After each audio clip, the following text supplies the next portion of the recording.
Ouais, je vais aller voir en même temps. Ouais, moi aussi, je vais me mettre une fenêtre. Paraît-il qu'on est live, Jean? Ah ouais, c'est vrai? J'attends de voir. On va faire le premier test. Ben oui, on est en direct déjà, Jean. Ah, ok, good. Parfait. Comment ça va, Jean Fortier? Ça va super bien. Cool. En forme? Ouais, ouais, ouais. J'arrive d'une journée de ski, ça fait que, comme Il fait beau d'habitude, sur les là, pentes c'est très aujourd'hui. propice à prendre la bière. Excellent. Qu'est-ce que tu bois comme bière? Je bois une Fruit Punch IPA. Je vais la montrer à l'écran. Cool. Et pas ça, cette bière-là, ouais. Une bonne IPA qui est un petit peu surette, là, aux fruits. De ce temps-là, j'aime bien ça. Elle est un peu forte, par exemple. Fait que je vais éviter de trop en boire, là, ce soir. OK, c'est parfait. Écoute, ça te met dans un mode d'été avant d'être rendu l'été, une petite fruit IPA. Ouais, ouais, ouais. Moi, j'ai une silo. Voilà. Une petite canette bien, bien épurée. Une silo de fleurie ou une fleurie de silo. Parce que c'est mes amis de la boutique Cheers à Montréal qui m'ont envoyé ça. Un gros merci. Écoute, on est en live. C'est la première fois que je testais ça, le Facebook Live. Mais je me dis, regarde, c'est un gros tirage, c'est un gros concours qu'on a fait. Je trouve ça bien sympathique. Puis à voir à quel point les gens sont embarqués, puis les gens ont participé, je pense que ça a répondu à un besoin. Ouais. Fait que je me suis dit, tant qu'à avoir un gros concours, on va faire un gros tirage, on va faire ça en Facebook Live. On va se permettre de tester ça. Ça fonctionne bien.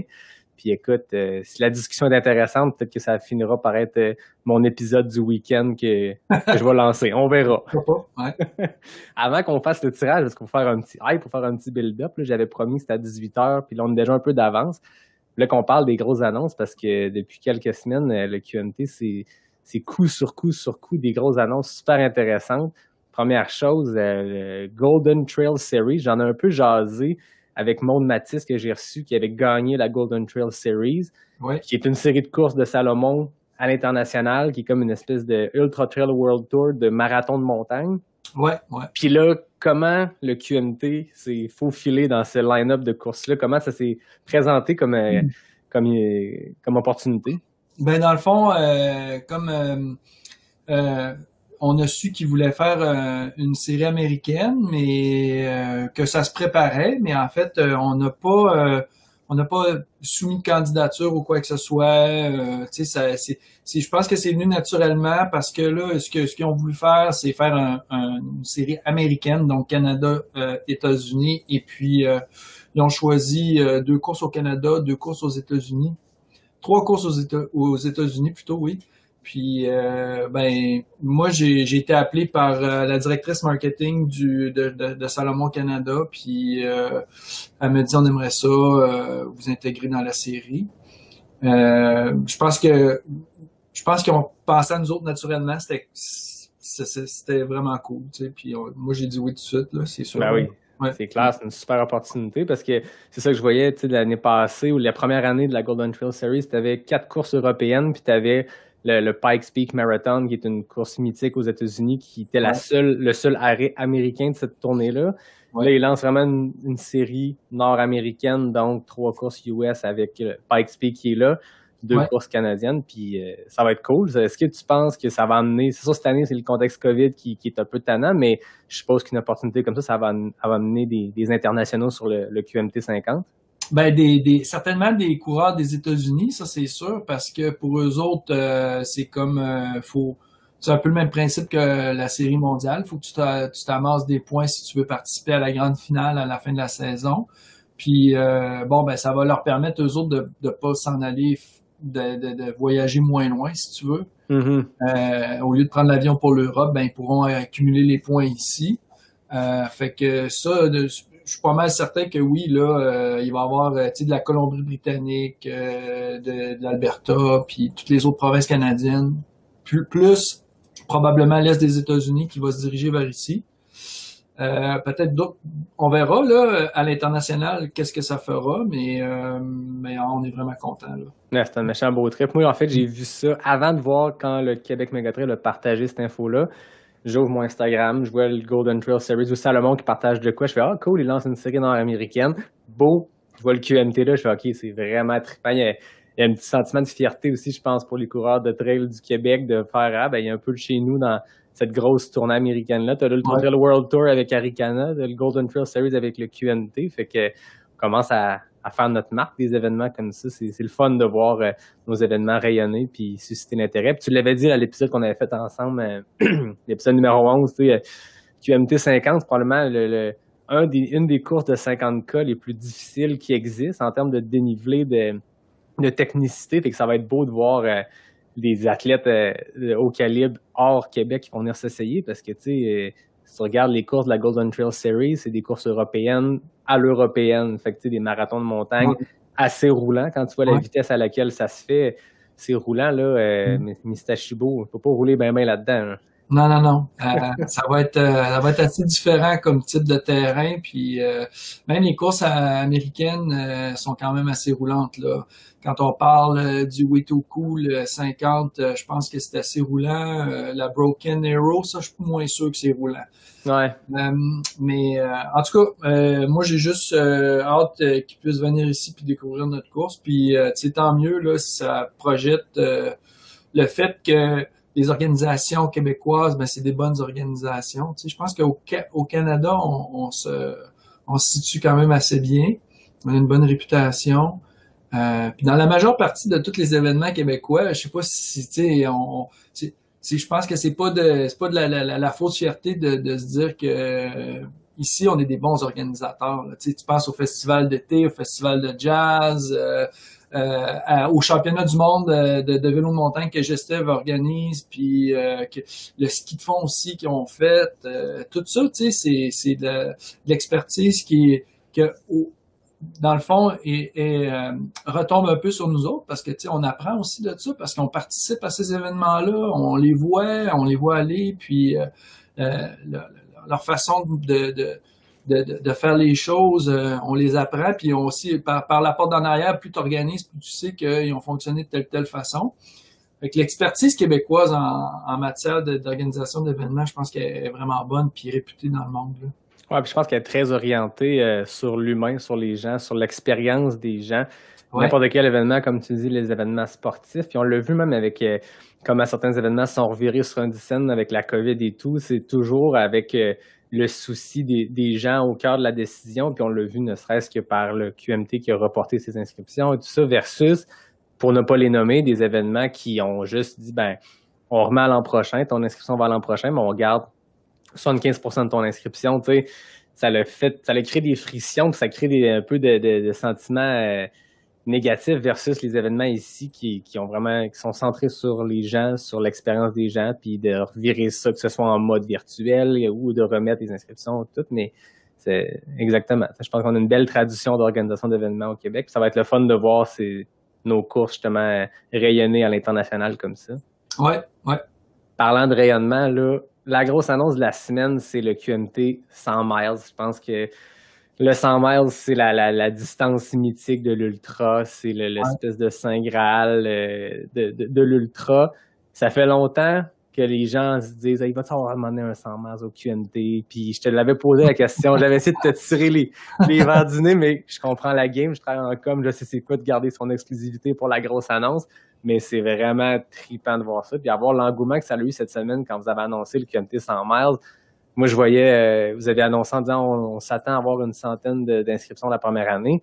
Je sais pas où vous en êtes tout présentement. Je sais pas si tu as les chiffres, mais j'ai le feeling que 100 personnes, ça va être plus que ça qui vont se lancer là-dessus. Hein. Ben, en fait, je sais pas, mais moi, mon feeling, c'était pas 100 personnes pas en tout, là. OK, mais j'ai vu un article quelque part qui disait on vise moins de 100 personnes. Ah, c'était moins de 100, OK. Je pense que, dans le fond, ça, c'est l'article de Distance Plus. Ouais, exact. La campagne a été polie, je pense. Parce que c'est pas ce nombre-là pantoute que j'y ai dit. Là. Toi, tu t'attendais à quoi? Je savais pas pantoute, puis je me suis dit, et on l'annonce tard, là, ça fait que, puis c'est pas, je m'étais pas, je me disais peut-être une quarantaine de personnes, tu sais. T'as-tu le chiffre en ce moment, vous êtes à combien? On est à 50 au-dessus, là, ça fait que... Ouais. Oh, oui, en 32 heures, là, ça fait que... en 48 heures, mettons, là, c'est ça. Fait que... Plus qu'il y a un par heure. Ouais, je suis bien content, sérieux, c'est super. Ouais. Ah, c'est trippant, puis c'est fou parce que c'est un parcours, ça va être la première fois au Québec qu'on a un 100 miles point to point. À moins que je me trompe, l'UTMA, dans le temps, la Grande Traversée, c'était-tu un Je point pense to que c'était point? point to point, ouais. Mais bref, dans les courses qui existent aujourd'hui, dans les parcours qui existent, ça va être le seul point to point au Québec. Donc, d'un point A au point B, comme des courses mythiques comme la Western et tout. Au Québec, à date, on a le Gaspésia 100 qui est un super parcours de 100 miles, qui est un aller-retour aller. T'as le Broma Ultra qui est 2 fois une boucle de 80. C'est des super événements, puis c'est des pionniers dans le monde du 100 miles au Québec. Mais là, vous arrivez avec quelque chose de nouveau qui est, on part de Baie-Saint-Paul, puis on finit à Sainte-Anne. C'est un projet que vous aviez depuis longtemps ou c'est quelque chose qui s'est développé dans la dernière année? Ça s'est pas développé dans la dernière année, ça c'est certain. Puis c'est quelque chose qu'on avait en tête que d'autres personnes que moi dans l'équipe avaient en tête depuis longtemps. Puis c'est ça. Puis tu sais, on a acquis aussi une belle expérience pour bien gérer nos courses là. Tu sais, dans le fond, on sait c'est quoi gérer du long. Fait que c'est ça. Puis on voulait présenter un CMS vraiment qui serait top notch. Mm-hmm. Un parcours exceptionnel, un parcours linéaire, des ravitaillements accessibles, plein de place pour ton crew pour te voir, des payseurs, puis de la sécurité bien répartie aussi dans le parcours, des équipes médicales qui vont vraiment être à l'affût de l'état des coureurs. Parce que ça va être, je pense que ça va être quelque chose d'assez costaud là. Puis quand j'ai vu, j'étais allé voir c'était quoi le parcours sur votre site et tout, j'ai fait OK, c'est la cour des grands. C'est déjà le QMT, comparé à d'autres événements, c'était le 110, je pense. Moi, je ne l'ai pas encore fait. Je suis inscrit cette année, je pourrais en parler dans 6 mois. Mais je pense que c'est un parcours qui est très challengeant. Ouais. Puis il est dur sur le mental aussi, ne serait-ce que le 110. Moi, j'ai fait le 50, fait que je sais c'est quoi de faire 25 km, arriver au Mont-Saint-Anne, voir l'arche, puis dire, bon, faut que je reparte pour 25. Mais là, la gang du 100 miles vont partir de Baie-Saint-Paul, vont arriver au Mont-Saint-Anne, ça va faire 104 km qui courent. Là, t'as l'arche qui est là. Tu sais que tu t'embarques dans 55 km de plus. Il y a de quoi qui est un peu sado ou en tout cas qui est difficile mentalement de te dire je suis là, je suis à la ligne d'arrivée, il faut que je reparte pour 55. Ça va être tough, là. Ouais, je pense que ça va être tough. Ouais, mais ça va être tough. Je pense qu'au Vermont-Sang aussi, il y a un passage qui est proche de l'arrivée, là. Mais tu sais, je pense que dans le fond, quand tu fais un 100 miles, c'est une épreuve mentale. Ça fait que ça va juste ajouter au challenge. C'est clair. Oh oui. C'est pas comme si on avait besoin d'ajouter quelque chose, là, mais bref, c'est ça. Mais en même temps, c'est vrai que ça doit être difficile arriver au Mont-Saint-Anne puis être obligé de repartir. Par contre, toute ta famille est là, peut être là assez facilement. Puis notre ravitaillement au Mont-Saint-Anne, là, il est vraiment incroyable. Tu sais, t'as de la bouffe à plus savoir quoi en faire. T'as une équipe médicale qui est là. T'as une équipe de podologues pour te réparer les pieds si t'es magané des pieds. On a une infirmerie avec 5 lits d'hôpital. Tu sais, ça peut pas être mieux installé que ça. Là. Ça fait que si tu as besoin d'assistance, c'est là que ça se passe. Là, tu sais. Quelqu'un qui va être dans le dur, qui va se dire bon, il me reste 55 km, je suis pas blessé, je continue, mais j'ai besoin d'une petite demi-heure pour me remettre les idées en place puis me replacer les jambes comme il faut, ben ça va être en Cadillac. Il va avoir moi je me rappelle, c'était le ravito là. Moi j'étais sur le 50, fait que tu sais, à mi-parcours de 50, j'aurais pas mangé un burger, mais je voyais qu'il y avait des burgers, des Riches, il y avait du stock en masse, fait que ce parcours-là, comment vous l'avez designé? Tu sais, on part de Baie-Saint-Paul. Après ça, c'est quoi, c'est un 20 km, 30 km de plus. Puis après ça, on tombe sur le même parcours que le 110 puis le 80. Ouais, ça fait partie un peu du réseau national, du sentier national, dans le fond, là, qui part. Il y a le sentier Labbé qui part de la ville de Baie-Saint-Paul, qui se trouve à être il y a une portion de route là, qui est sur le bord du fleuve. Après ça, t'enfiles dans un vrai sentier jusqu'à la 138 et puis là on a un petit bout sur l'accotement là, de la 138 pour se rendre dans un rang, puis pas très loin de là on rentre dans le sentier qu'on appelle le Gabriel-Leroy. OK. Puis le Gabriel-Leroy connecte avec le sentier des Caps. Puis ben, c'est ça. C'est un peu comme ça qu'on l'a composé, mais ça c'était plutôt la partie facile, je dirais, parce qu'après ça, il fallait trouver quelque chose d'intéressant dans le coin du Mont-Sainte-Anne. Là, on a planché sur plein de scénarios. Rendu là, il y avait des possibilités d'aller sur les terres du séminaire.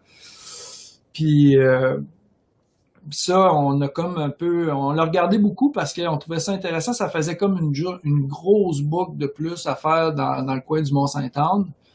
Mais par contre, ce qui était moins intéressant, c'est que c'était beaucoup des chemins forestiers. Puis je pense que je te l'avais déjà dit, même on avait parlé dans ton podcast. Moi, je suis pas vraiment un fan des chemins forestiers. Fait que j'ai plutôt trouvé des boucles en trèfle autour de l'auberge Fondeur, là, un de nos ravitaillements qui est bien placé là, au QMT. Le dernier ravitaillement, en fait, avant de 30 jusqu'à l'arrivée. Fait qu'on a fait un peu ça, là, des trèfles alentour de ce ravitaillement-là, mais ça fait en sorte que tu passes jamais à la même place. Ben, c'est ça, puis, pardon, je me rappelle quand on s'était parlé, on a parlé de logistique, d'organisation de course, puis quand j'ai vu le parcours, j'ai exactement pensé à ça quand j'ai vu que après le Mont-Saint-Anne, quand on arrive dans la boucle, que ceux qui ont fait le 25 ou le 50, on passe tout par là. Quand tu arrives à l'auberge du Fondeur, ben, je voyais qu'on repasse 2 fois dans 2 ravitaux. Fait que pour les coureurs, il y a 4 ravitaux, mais pour vous, c'est une logistique, c'est 2 ravitaux à gérer, puis les gens repassent 2 fois. Fait que c'est bon pour vous, puis c'est bon, comme tu dis, pour le coureur. Il n'y a pas d'aller-retour. Moi, j'ai fait une course à un moment donné au Nevada que t'avais le ravito central, puis c'était juste du aller-retour de tous les sens, puis aller-retour sur la même, tu sais, un aller, mais c'est pas une boucle, c'est vraiment, tu vas 5 km d'un sens, tu reviens. Va 5 km d'un sens, je veux dire, c'est tough le mental, mais c'est pas le fun, tu sais, alors que là, j'ai l'impression que ça va être dans les trails, dans les sentiers. Ah, il va y avoir des super de belles trails que les coureurs vont découvrir. Il y a une trail, entre autres, qui s'appelle la Pénélope, là-dedans, au Mont-Sainte-Anne, qui est vraiment un petit bijou, là. Dans des forêts, une belle forêt d'érable. Puis il y a plein d'autres sentiers comme ça là, qui ont été construits. C'est des sentiers qui servent beaucoup pour le vélo de montagne. OK. Mais c'est du single track là. Ça a été fait par des locaux. Ça fait que ça a été défriché à Bonneville-Franquette. Ça ressemble beaucoup à un sentier de marche en fait. OK. Fait que il y a la longue rive, plein de super de beaux de bels enchaînements de sentiers, puis il y a aussi du un peu plus large là, parce que forcément, mais on peut pas juste faire du single track là, Mais non. Fait que c'est ça, mais je pense que les coureurs vont être agréablement surpris. Ah, c'est une belle track, puis c'est cool, tu sais, je veux dire, c'est en même temps, on dirait que à chaque année, vous repoussez vos limites, puis il y a de quoi de nouveau qui arrive, puis il y a des belles distances, mais là, d'arriver avec un 160 comme ça, c'est trippant. J'avais d'autres questions sur le 160, mais là, hier, j'ai dit, hey, on reçoit Jean Facebook Live, posez-moi vos questions. Puis les gens ont posé les questions que je vais te poser, fait qu'on ira dans la période de questions après. Et là, je pense, hier, il est 18h12, j'avais collé un Facebook Live à 18h, je pense que c'est l'heure du gros tirage. Je rappelle notre concours avec le Québec Méga Trail, avec Exact Nutrition, la gang de Lawrence, qui sont vos partenaires depuis très longtemps. Ils me disaient qu'ils sont là quasiment depuis le début, je pense, avec vous. Puis ceux qui connaissent pas, ben, c'est des produits nutritionnels. Ils viennent de changer leur branding, ils sont vraiment sur la grosse coche. Moi, je suis un gros fan de leurs produits. Fait qu'on a lancé le concours ensemble, Québec Méga Trail, pas sorti du bois. Lawrence m'a poké, il disait, hey, moi, je suis partenaire du Québec Méga Trail, j'ai le goût de bonifier votre concours. Fait qu'on a rajouté au prix initial un kit d'Exact Nutrition. Fait que c'est trippant. Je rappelle que le concours, initialement, c'était gagne ton dossard. Fait que dis-nous à quelle distance tu veux t'inscrire au Québec Méga Trail, puis tu gagnes ton dossard. Puis à ça, on rajoute 2 participations à 2 épisodes de Pas sorti du bois. C'est de quoi qu'on parle depuis octobre, je pense, Jean, de faire un spécial Québec Méga Trail avec Pas sorti du bois. Ça va être 3 épisodes back-to-back-to-back, un spécial. Donc, le premier épisode, ça va être une semaine avant le QMT. Je vais être avec 3 athlètes, donc probablement un athlète élite, un athlète plus mid-pack et notre gagnant ou gagnante du concours d'aujourd'hui. Ensuite, le dimanche du Québec Méga Trail, on va faire un épisode en direct au Mont-Sainte-Anne. On va voir les derniers du 100 mètres arrivés, puis toutes les courtes distances du 25 jusqu'au 6.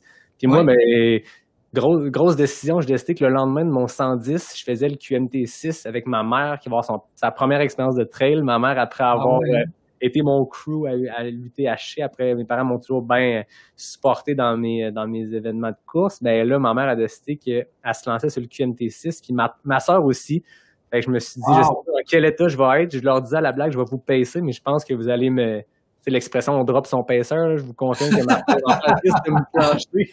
Parce que non, mais faut pas que tu drops avant Rivière, par exemple. Ben non, c'est ça. Fait qu'en tout cas, je vais voir comment je gère mon QMT6 le lendemain du QMT 110, mais je serai là, en tout cas, sur place pour faire un épisode en direct, voir est-ce qu'on gère avec les gagnants de quel événement, peu importe. Ça va être sur place, ça va être cool. Et une semaine après, ben, on sort un 3e épisode. On va reparler aux 3 mêmes athlètes, dont mon gagnant, ma gagnante du concours d'aujourd'hui, pour savoir comment s'est passée leur expérience. Fait que tout ça va avoir lieu autour du Québec Méga Trail. Donc, il y avait ça, ton dossard et participation à Pas sorti du bois. Mais là, avec Zach, on rajoute 2 choses vraiment cool. Premièrement, ta nutrition pour la course. Donc, un pack Fuel Your Goals de Zach Nutrition, donc des produits d'eux autres. Mais Alistair Gardner, qui est un des meilleurs coureurs de trail au pays, un gars qui a déjà gagné des épreuves au QMT, sûrement. Il a tout fait, Alistair.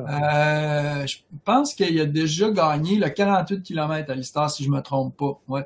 Donc, un gars qui était très connu dans le monde du trail au Québec, qui est impliqué avec Exact, bien sûr, mais qui va offrir 1 heure de coaching en one-on-one avec la personne qui va gagner le concours. Fait que c'est vraiment, on te donne ton dossard, on te donne une participation à un podcast, mais surtout, on te donne ta bouffe nutritionnelle pour l'événement et un coaching. Fait que c'est vraiment une expérience 360.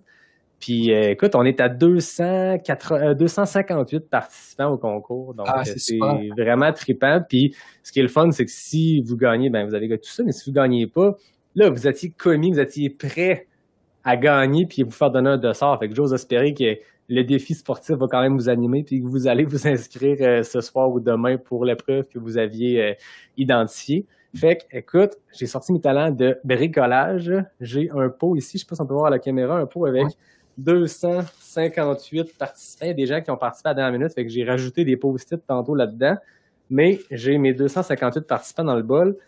Jean, tu vas me dire quand arrêter de brasser, je vais sortir un nom, puis on va voir notre grand gagnant, notre grande gagnante, fait que tu me dis quand j'arrête. Stop! OK, je sors un nom, attention. Mesdames et messieurs, notre gagnant, notre gagnante, Josh Tremblay sur le QMT 50. Wow! Donc, Josh Tremblay, si je me trompe pas, parce qu'il y a beaucoup de noms que je vois passer, des gens qui sont des habitués, je pense que c'est un gars qui s'entraîne avec Elliott Cardin à Bromont. Ah ouais? Fait que, je sais pas. Il me semble que c'est ça. Bref, Josh Tremblay, je le montre à l'écran pour montrer que la firme Fortier-Vézina, c'est pas n'importe quoi. Voilà. Fait que Josh Tremblay, t'es notre gagnant. On va se parler 2 fois pour Pas sorti du bois. On va même pouvoir se voir au Québec Mégatrail. Sur le 50, ça se passe le samedi aussi. Fait que, écoute, je ne sais pas s'il est inscrit, mais même s'il n'est pas inscrit, on va lui. Puis que le 50 km il est sold out, là, on va lui faire une place. Pour le bien du concours, ben c'est cool. Puis moi, ce que j'ai trouvé le plus fun quand j'ai imprimé la liste des gagnants, j'ai trouvé une petite application qui me sortait tous les noms de tout le monde. Puis, je regardais c'était quoi la distance, les gens avaient répondu. Puis, il y avait beaucoup de premières expériences de Québec Méga Trail, des gens qui s'étaient inscrits pour le QMT de nuit, pour le 6, pour le 12. Puis, si je me trompe pas, il y a encore de la place pour ces épreuves-là, Jean? Oui, absolument. Ouais. C'est cool. Puis, Québec Méga Trail, moi, je trouve que c'est un excellent baptême de trail. Moi, je le dis, je suis un peu biaisé, mais mes premières armes en trail, ma première course ever, c'est le QMT 25. Puis, pour vrai, c'est une super track. Fait que... c'était le fun de voir qu'il y a plein de monde qui s'était comme lancé le défi de dire hey, si je gagne le concours, ça va être ma première course de trail au QMT. Fait que l'épreuve est encore là, les inscriptions sont encore ouvertes. Fait que si vous n'avez pas gagné, c'est le temps d'aller vous inscrire. Fait que félicitations à Josh. On va s'en reparler dans les prochains jours pour setter tout ça, que tu aies ton coaching avec Alistair, que tu aies tes produits nutritionnels, que tu aies ton dossard, puis que moi, ben on se prépare à jaser un peu trail ensemble. Puis tant qu'à être là, il y a 3 épisodes avec Julien Lachance et Joanie Desroches que tu connais peut-être, Jean. Oui. On a fait un épisode, puis on a fait un tirage NAC à la fin de l'épisode pour une boîte de produits. Puis je me suis dit, bon, tant qu'à faire un Facebook Live, tant qu'à voir Jean, tant qu'à ça, on va faire le tirage aussi en même temps. Écoute, gros vendredi. Fait qu'encore là, j'ai 80 participants ici dans une belle boîte NAC qui est mon partenaire fidèle du podcast. Je les remercie. Fait qu'encore là, tu me dis quand arrêter, puis je vais sortir le nom de le ou la gagnante. Stop! Oh! Donc, notre gagnante, Audrey Laurence. Donc, Audrey Laurence qui avait participé sur Instagram, qui gagne une boîte de NAC amande chocolat. Fait que, écoute, Jean, on fait des gagnants aujourd'hui. C'est plein de belles choses qui se passent. C'est cool. Fait que félicitations à Audrey, félicitations à Josh, nos deux gagnants du jour. Puis, avant de terminer, ben hier, j'ai fait un appel à tous pour des questions. Puis j'ai reçu bien des questions, bien des trucs intéressants. Fait que on passe à travers ça, puis après ça, on souhaite une bonne fin de semaine. Ouais. Parfait. Première question, j'ai trouvé super celle-là, c'est Tania Rancourt qui demande dans combien d'années crois-tu pouvoir courir le QMT comme tu as pu le faire lors de la dernière édition du Transvalley et à quelle distance t'attaquerais-tu? Tu te rappelles qu'en 2019, moi j'étais là comme bénévole, puis j'ai répondu à Tania, je disais en joke, c'était fou parce que c'était ton premier Transvalley, une course que tu as fondée, que là tu as couru pour la première fois. Ouais. Quand tu es arrivé au ravito, j'ai l'impression que c'était la même ambiance que quand Kylian rentre dans un ravito à l'UTMB. C'était survolté pour gens qui arrivaient à son ravito, mais est-ce que tu penses te réserver ce plaisir-là à un moment donné pour le QMT? Ben, j'aimerais ça, c'est sûr que j'aimerais ça, mais pour le moment, c'est pas vraiment possible, là, parce que c'est vraiment... il y a tellement de travail avant-après que je me vois mal courir entre les deux, là, mais... ouais, puis si jamais j'ai l'occasion de le faire, je pense que j'aimerais beaucoup faire les 80 km. Cool. Ouais, parce que j'ai pas encore dépassé cette distance-là, ça fait que ça serait quelque chose qui m'intéresserait. Puis le 80, on se rappelle, c'est un point-to-point. Puis tantôt, quand je dis ça doit être tough mentalement quand tu arrives au Mont-Saint-Anne, il faut que tu repartes. Mais le 80, c'est le même parcours que le 110, mais tu arrêtes au Mont-Saint-Anne. Tu n'as pas besoin de manger un burger puis de monter la crête une fois et demie. Exactement. Martine Marois, qui est une fidèle auditrice et surtout une invitée que j'ai adoré recevoir. As-tu espoir que les athlètes internationaux soient de la partie en 2021? Ben, moi, non, je pense pas. Je pense ça va pas. Être tough, hein? J'ai pas l'impression que cet été, ça va être réouvert. Peut-être et aussi longtemps que tout le monde ne sera pas vacciné dans la plupart des pays, tu sais, puis ça va être très difficile. Ouais. En lien avec ça, j'ai Tania qui m'a posé une deuxième question, mais je trouvais qu'elle faisait un beau lien avec Martine. C'est peut-être pas pour cette année, mais as-tu mentionné à Anton Krupicka qu'on s'attend tous à le voir à Baie-Saint-Paul pour le départ du 100 mètres?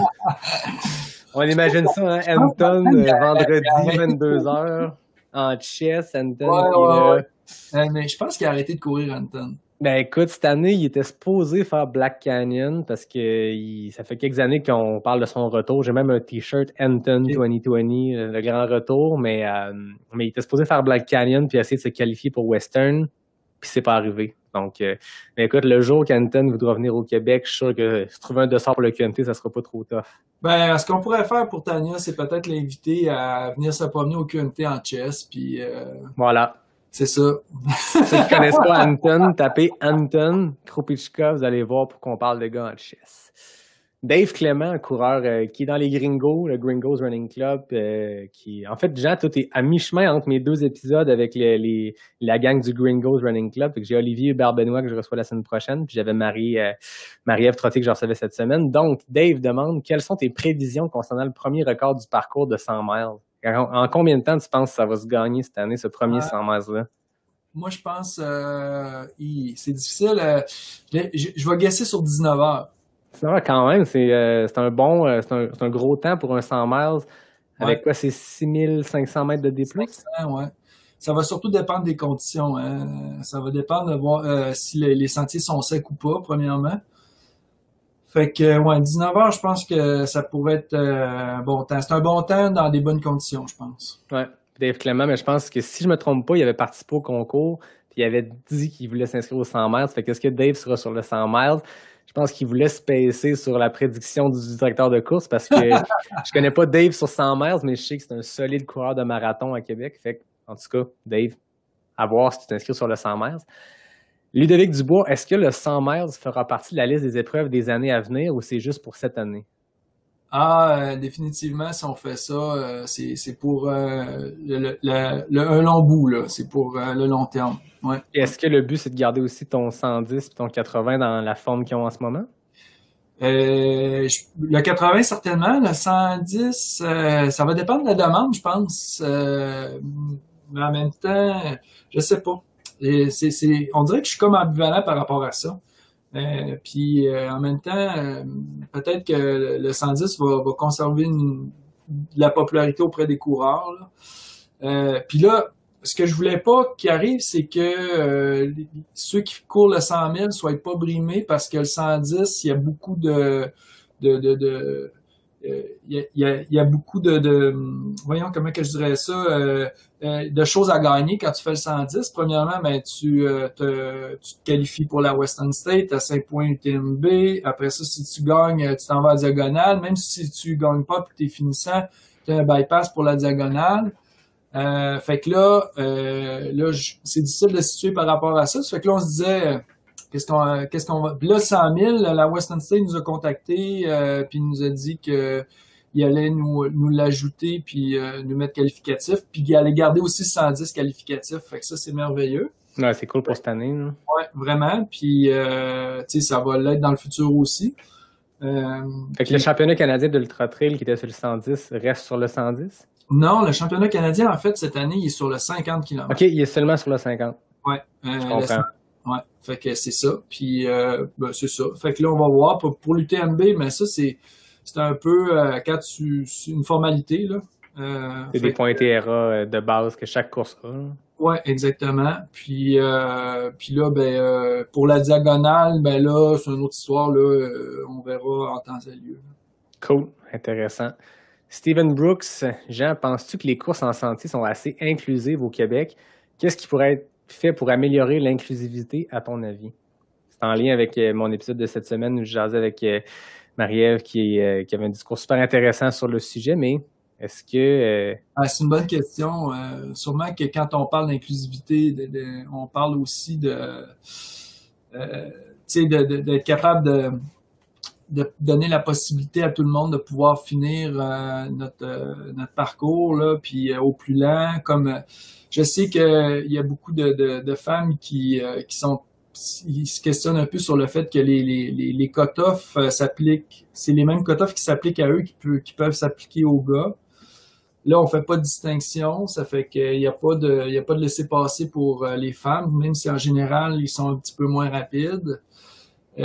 Puis c'est difficile, c'est difficile pour nous autres d'ajuster ça là. Peut-être que ça pourrait être des courses qui sont exclusivement pour les femmes, d'autres qui sont exclusivement pour les hommes. Mais en même temps, c'est pas très inclusif de faire ça là. La ligne est des fois entre trop données, mais ça devient plus inclusif pour d'autres. Mais je tiens à dire quand même que le quota final pour le 100 mètres, c'est 39 heures. Ouais, c'est quand même.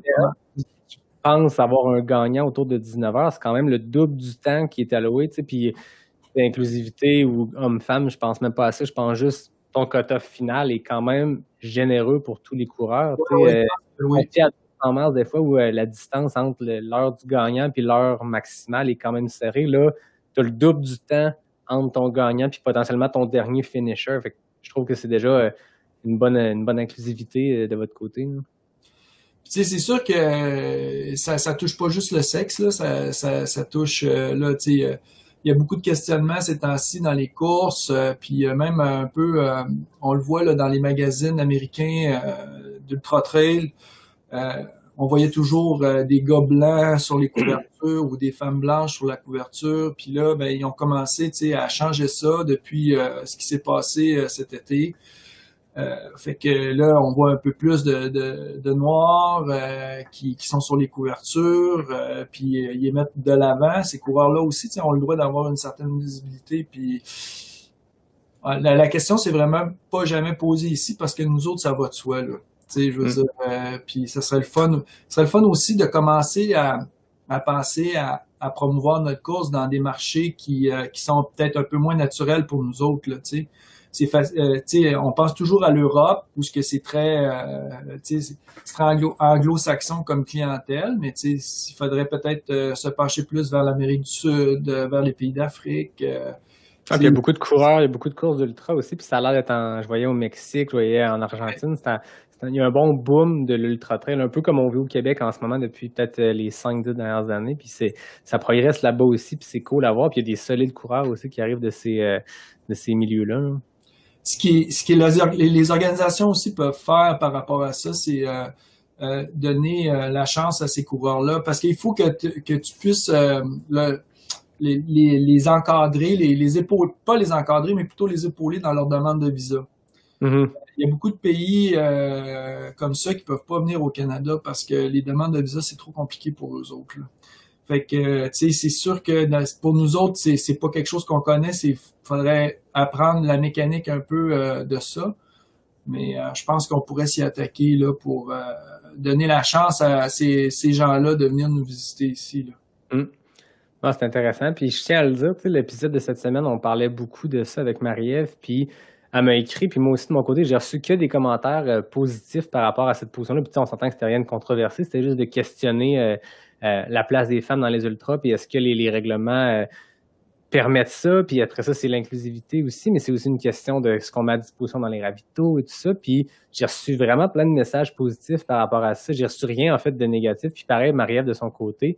Puis je trouve ça le fun. Je pense qu'il y a des gens, ça a peut-être fait réaliser à des gens que, ben, tu sais, des fois, quand tu vis pas cette la discrimination, c'est un mot fort, mais tu sais, quand tu vis pas cette injustice-là, entre guillemets, ben, tu la vois pas. Mais là, quand tu as quelqu'un comme Marie-Ève qui en parle, ben, tu te dis, hey, je vais me questionner. Puis m'en parler à ma chum de fille qui est dans un club de course. Puis, hey, t'as-tu déjà vécu ça dans une course? Ah ouais, ok, moi aussi. Puis ça alimente la discussion. Puis je pense que c'est juste ça qui est sain dans tout ça, c'est de se poser des questions. Tu sais, je le vis dans mon travail au quotidien, puis je le vis à travers le podcast en jasant avec Marie-Ève ou avec Alexandra. Puis des fois, c'est juste d'en parler. C'est juste ça, c'est ça qui fait progresser les sujets. Mm. Ouais, il y a tellement une grosse question d'image aussi là-dedans. Tu sais, c'est tellement facile pour nous autres de promouvoir l'événement avec les photos qu'on a. Les meilleures photos, souvent, se retrouvent à être des photos de gars parce que 60% des coureurs, c'est des gars. Ça fait que naturellement, tu sais. Puis c'est une question c'est juste une question de mathématiques, là. On se retrouve souvent avec des bonnes photos de gars, mais tu sais, je pense que c'est important aussi de mettre les filles en avant, puis les femmes en avant, puis l'inclusion, ben c'est aussi d'essayer d'élargir le plus possible, comme tu dis, les cut-offs, on a parlé, là. Mais je pense que moi, j'ai pensé dans le 100 000, c'était une chose à laquelle on a réfléchi, c'est-à-dire de donner le plus de temps possible aux gens pour terminer. Tu sais, je pense, mettons, à Martine, qui va faire le 100 000, puis tu sais, je sais que Martine, elle aime pas ça, tu sais, tout le temps se questionner sur est-ce que je vais arriver au ravitaillement avant le cut-off. Puis tu sais, c'est tannant de courir en pensant à ça. Ouais. Puis on a essayé de mettre la moyenne assez large pour que ces coureurs-là soient capables justement de courir lentement puis de pas trop se stresser avec ça, là. Exact. Courir à leur Il va y avoir plus de femmes qui vont s'inscrire pour ça, qui vont s'inscrire aux 100 000, qui n'auront pas peur de s'inscrire puis qui vont comprendre qu'ils ont le temps de le finir, là. Je pense que... Ouais, c'est ça. Puis quand je le disais tantôt, quand je vous revoyais la liste des gens qui ont participé, je veux pas m'avancer, mais je pense qu'il y avait plus de femmes que d'hommes qui m'ont écrit pour me dire moi, c'est QMT 100 miles si je gagne le concours. Fait que c'est cool. Je veux dire, il y a un intérêt pour ça, puis ça veut dire que les cut-offs et tout sont intéressants. Puis c'est ça, rendu à cette distance-là, la vitesse, c'est pas si important, c'est plus de se rendre au bout. Puis force est d'admettre que tu prenais l'exemple de Martine. J'en parle souvent dans les épisodes parce que moi, je la trouve super inspirante. Puis cette fille-là, je veux dire, oui, sur une course, un 125 km à Ricana, elle est dans les dernières finishers, mais quand elle va sur du tard des géants, puis tu comprends c'est quoi sa force. C'est une fille qui est sur le long. Tu sais, quand on arrive dans du 200-300 km, cette fille-là performe. Mais là, je pense qu'un QMT 100 miles avec un 39 heures de cut-off, c'est généreux, puis c'est le fun de le mettre comme ça, puis ça va forcer les gens, parce que tu veux pas t'inscrire, payer le gros prix, puis te faire couper parce que t'as plus de temps, mais t'es top shape encore, tu sais. Tu sais, il y a beaucoup aussi dans les temps qu'on donne pour finir les courses aux gens. Tu sais, il y a tout l'aspect de tous les bénévoles là, qui sont sur le parcours que, tu sais, quand tu disposes pas de tant de bénévoles que ça pour pouvoir dire, ben ok, là, tu sais, mettons qu'on fait un comparatif avec l'île de la Réunion, où ce que à peu près toute la population de l'île est commise à la course et puis qui refusent des bénévoles à chaque année tellement qu'ils ont de gens qui veulent contribuer à l'événement, ben ça leur permet de faire un cut-off de 64 heures, tu sais, sur le 100 000. Ça, c'est une course qui se gagne en 23, tu sais. C'est super, là, tu sais. Ça, c'est super. Si on avait l'opportunité de le faire, peut-être qu'on y réfléchirait sérieusement. Mais maintenant, on n'a pas le loisir, tu sais, de faire ça, là. Exact. Puis c'est ce qui avait été un peu la conclusion de l'épisode avec Marie-Ève, c'était de dire, parce qu'elle aussi avait soulevé cette question-là, puis c'était beaucoup ça qui revenait, c'était l'aspect bénévole. Fait que si vous avez une course 2 semaines avant le QMT ou 2 semaines après, puis vous voulez pas faire l'événement parce que c'est trop tête, ben venez participer d'une autre façon, puis devenez bénévole, parce que c'est le fun d'être bénévole, tu vis ta course différemment. Fait que c'est un des constats aussi, c'est que on participe à des courses, mais il y a un moyen aussi de participer à des courses sans être sur la ligne d'arrivée, puis c'est en étant bénévole puis donner un coup de main, parce que c'est vital. Vos événements sont supportés par ces bénévoles-là, puis le succès dépend de ça. Ben, tu sais, faut pas oublier que quand tu es bénévole ou que tu es sur l'équipe de travail, tu sais, c'est un ultra pour nous autres aussi, là. Mm-hmm. Les bénévoles, là, tu sais, je parle, mettons, je pense à René Hamel, là, qui a souvent été bénévole à l'Auberge du Fondeur, le dernier ravitaillement du QMT 110, qui est 32 heures sans dormir, là. Ouais, c'est un ultra en soi. Fait que, tu sais, c'est comme ça pour beaucoup de gens, là, durant l'événement. Fait que, au final, c'est le fun, là, parce que quand t'es longtemps comme ça, mais tu crées des, tu sais, ça devient spécial, là. Tu crées des amitiés avec les gens avec qui tu travailles, puis les liens se resserrent beaucoup. Fait que c'est comme un peu dans une course, là. T'es sûr que t'as un sentiment d'accomplissement qui est le fun aussi, parce que t'as contribué, tu sais, à la course. Puis c'est le fun aussi d'aider les gens. Ah oui. Durant la course. Une des affaires que nous autres on tripe vraiment, c'est prendre en charge quelqu'un puis lui dire, regarde là, on s'occupe de toi, tu vas finir ta course. Exact. Ah, c'est cool. Bon, finissons les questions, parce que là, je vois le temps passer, puis je t'avais promis que ça serait pas trop long. Jeff Dussault, il demande comptes-tu courir le 100 miles du QMT éventuellement? T'es-tu rendu là, Jean? Ah non, ben là, c'est sûr que non. Mais l'a dit Gilbert, est-ce que le QMT 25 est un bon choix comme première expérience de trail? Bon, j'y ai répondu tantôt, mais laissons le directeur de course y répondre. Je pense que oui, là, définitivement. C'est une distance qui a initié beaucoup de gens, puis elle n'est pas trop difficile. C'est pas un 25 km qui est très difficile, là. Puis il est le fun. Il est vraiment le fun. Moi, je suis allé le faire l'été passé quand vous l'aviez balisé. Puis moi, comme je disais, c'est ma première expérience de trail, c'était sur cette course-là, mais d'y retourner juste en entraînement, c'est vraiment un parcours qui est diversifié. Tu as une bonne montée, mais pas assez pour être en power hike. Tu peux pousser tout le long. C'est une belle descente vraiment tripante. Puis après ça, tu zigonnes dans les pistes, dans les single track, puis c'est le fun. Là.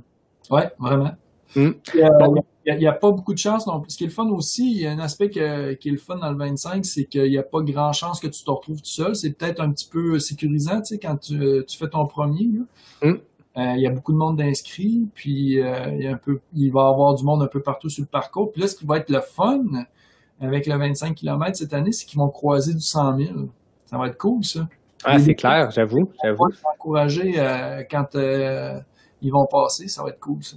Non, c'est le fun. Tu vas être témoin des gens qui sont là depuis vendredi soir. Toi, tu vas être rendu dimanche matin en train de courir ton 25, puis tu vas avoir des guerrières à leur 37e heure de course. C'est hot.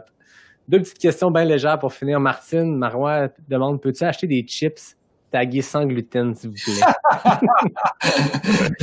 On va en faire pour Martine des chips. Voilà, Martine, c'est confirmé. Et Steven Brooks, une dernière question qui part d'une anecdote qui concerne Steven et moi lors de l'UTHC. Je t'en avais parlé hors d'onde après notre enregistrement, mais il demande, moi je ris, est-ce que les directeurs de course disent aux bénévoles de nous dire qu'on est presque rendu au prochain ravito quand c'est pas vrai, ou bien c'est leur initiative personnelle? Je pense que c'est leur initiative personnelle.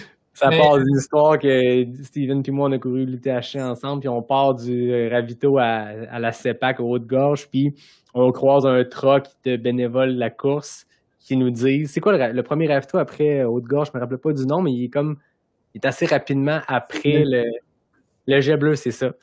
Fait qu'on part, puis nous, on court, puis je veux dire, ça va bien, mais on est brûlé, on a déjà 65 km dans le corps, puis on croise un pick-up je pense que c'est des gens dans l'équipe de bénévoles, puis qui nous disent il vous reste 100 pieds avant le jet bleu. On est comme, crème, ça va bien, tu sais. Puis cette section-là, c'est la seule qui est pas en single track, fait que t'es comme à découvert, gros soleil, il est midi. C'était pas 100 pieds, c'était 5 km.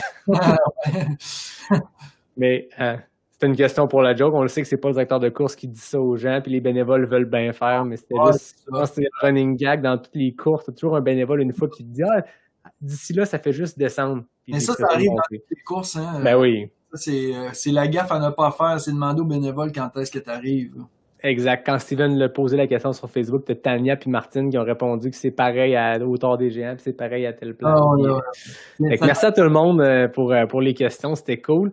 Puis merci à toi, Jean. C'était cool de faire un petit Facebook Live. Puis je pense on est rendu à 45 minutes de Facebook Live. Fait que demain, tout le monde, samedi, ça va être sur Pas sorti du bois. C'est notre épisode 27. Pourquoi pas? On se quiz un épisode entre Marie-Ève et Olivier que je reçois. Puis on fait ça, c'est cool. 45 minutes à jaser de QMT. Faire des heureux. Josh Tremblay, c'est très cool. J'ai bien hâte de te jaser, Josh. Puis on va être là au QMT pour te voir finir ton QMT 50. Cool. Un gros merci, Jean. Merci tout le monde. Merci tout le monde. On se dit à bientôt pour un prochain épisode de Pas sorti du bois, le podcast.